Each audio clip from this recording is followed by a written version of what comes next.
we up, I'm on the jump.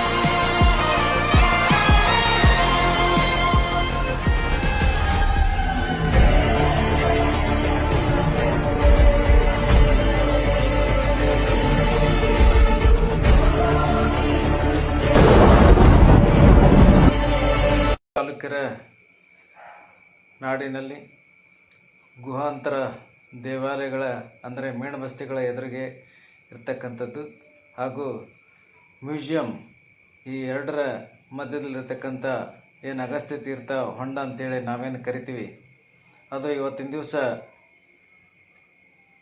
ಹೇಳತೀರದು ರಮಣೀಯ ಸ್ಥಳವಾಗಿ ಮಾರ್ಪಟ್ಟಿದೆ. ಯಾಕಂದರೆ ಸಿಕ್ಕಾಪಟ್ಟೆ ಜನ ಬರುವುದು, ಅಗಸ್ತ್ಯ ತೀರ್ಥದ ಕಡೆ ಹೋಗುವುದು, ನೋಡೋದು, ಅಲ್ಲಿ ಗಾರ್ಡನ್ಗಳನ್ನು ಎಲ್ಲ ವೀಕ್ಷಣೆ ಮಾಡಿ ಮನಸ್ಸು ತೃಪ್ತಿಯಾಗಿ ಹೋಗ್ತಕ್ಕಂಥ ಒಂದು ಸ್ಥಾನ ಇವತ್ತಿನ ದಿವಸ ಅಗಸ್ತ್ಯ ತೀರ್ಥ ಆಗಿದೆ. ಯಾಕಂದರೆ ಹೊಂಡ ಪೂರ್ತಿ ಅಗಸ್ತ್ಯ ತೀರ್ಥದಲ್ಲಿ ಹೊಂಡದಲ್ಲೇ ಅಗಸ್ತ್ಯ ತೀರ್ಥ ಇರುವುದರಿಂದ ಅದೊಂಥರ ವಿಶೇಷವಾಗಿ ಎಲ್ಲ ಜನರಿಗೆ ಕಾಣಿಸ್ತಾ ಇದೆ. ಆ ಒಂದು ಉದ್ದೇಶ ಇಟ್ಕೊಂಡು ಇವತ್ತಿನ ದಿವಸ ನಾವೇನು ನೋಡ್ಲಿಕ್ಕೆ ಹೋಗಿದ್ವಿ.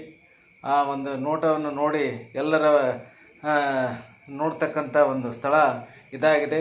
ಬಹುಶಃ ಇದು ಈ ಕರ್ನಾಟಕ ರಾಜ್ಯದಲ್ಲಿ ಇಂಥ ಒಂದು ರಮಣೀಯ ಸ್ಥಾನ ಬೇರೊಂದಿಲ್ಲ ಅನ್ನೋದು ಒಂದು ಅನಿಸಿಕೆ ಅನ್ನಿಸ್ತಾ ಇದೆ.